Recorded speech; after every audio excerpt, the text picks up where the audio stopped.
Бәріңізге сәлем достар. Бүгін мен сіздерге өте дәмді, шымшыма, кейбір жерде жаппасай, нан салмай деп атап жататын тағамды жасап көрсететін боламын. Ол үшін бізге бірнеше ингредиенттер қажет. Ең алдымен сиыр еті қажет. Картоп, сәбіз, пияз, түрлі түсті бұрыштар, сарымсақ, дәмдеуіш, паприка және де ең бастысы жайма қажет болады. Ең алдымен сиырдың етін жақсылап жуып алып, осындай ірілеу көлемде етіп турап шығамыз. Етті өз қалауларыңызға қарай бұдан да ірі немесе ұсақ етіп турасаңыздар болады. Маған видеодағыдай осы формада тураған ыңғайлы. Және қорғанда да өте тез пісетін болады. Етімізді турап алып, қызып тұрған қазанға майымызды құямыз. Майымызды жақсылап қыздырып алған соң, тураған етімізді салып қуыратын боламыз. Етімізді қазанымызға салып, осылай жақсылап қызартып қуырып аламыз. Еттің жақсы пісуі үшін астын сәл басып, үстіне тұзымызды салып, араластырып, 10-15 минутқа бұқтыруға қалдырамыз. Сонда етіміз дәмді әрі жұмсақ болып пісетін болады. Етіміз бұқтырып жатқан сәтте сарымсағымызды тазартып, оны осылай видеодағыдай ұсақ етіп турап аламыз. Сарымсақты қосқан кезде еттің дәмі өте дәмді болып шығады. Сонымен қатар пиязымызды да тазартып алып, осылай турап аламыз. Оны да еттің үстінен салып пісіретін боламыз. Сарымсақ пен пияз етке өте дәмді, жақсы дәм береді.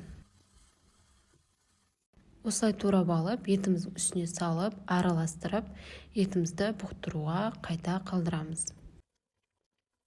Етіміз осылай пісіп жатқан кезде тағамымызға қосатын келесі көкөністерімізді тазартып, турап дайындай беретін боламыз. Сәбізімізді осылай бірнеше бөліктерге пышақпен бөліп кесіп дайындап аламыз. Одан соң карбовкамен әдемі болып көріну үшін турап шығамыз. Осындай пішінде болып шығады. Егер сіздерде карбовка жоқ болса, кәдімгідей пышақпен ғана турап қоса берсеңіздер де болады, өз қалауларыңызға қарай. Келесі кезекте картопымызды да дәл солай алдымен пышақпен бөліп аламыз. Және одан соң осылай карбовкамен бөліп турап шығамыз.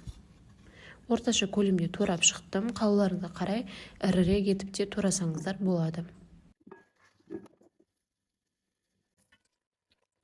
Қазанымыздағы пісіп жатқан етіміз жақсылап бұқтырылып, жұмсарғаннан соң үстінен турап дайындап алған картоп, сәбізімізді саламыз, жақсылап араластырамыз. Етті жақсы ұзақ қуыратын болсақ, оның суы шығып, өте дәмді болып шығады тағамымыз. Сонда үстінен су көп құйып қажет болмайды. Келесі кезекте осылай түрлі түсті бұрыштарымызды жуып, тазартып алып, турап шығамыз.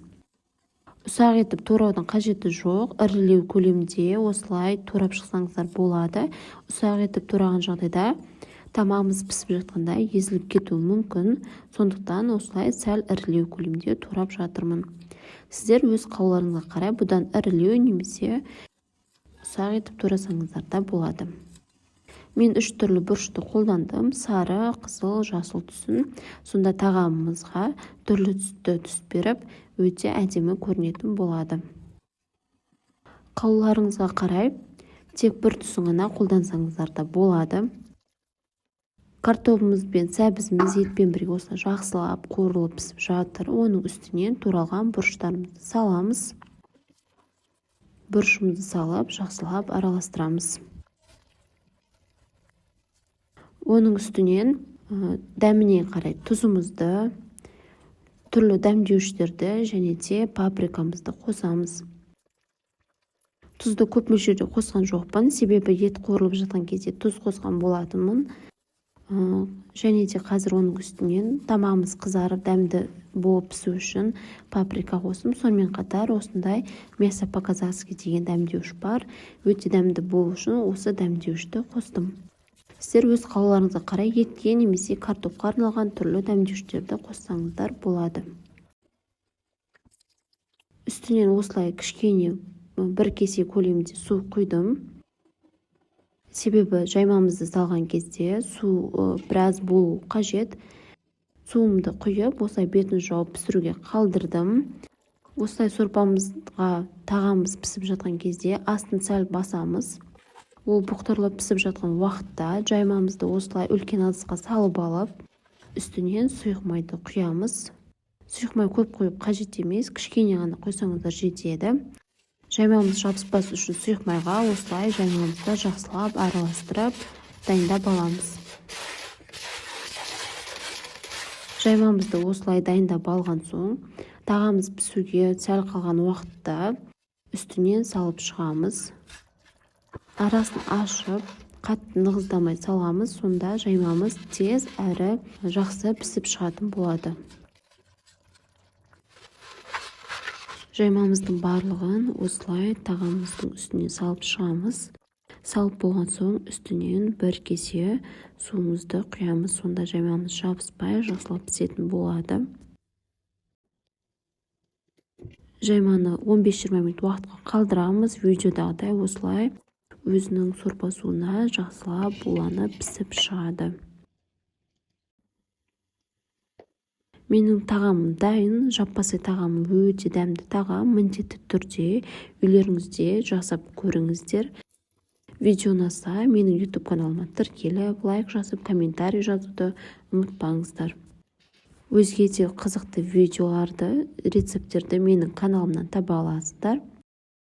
Келесі кездескенше сау болыңыздар. Астарыңыз дәмді болсын.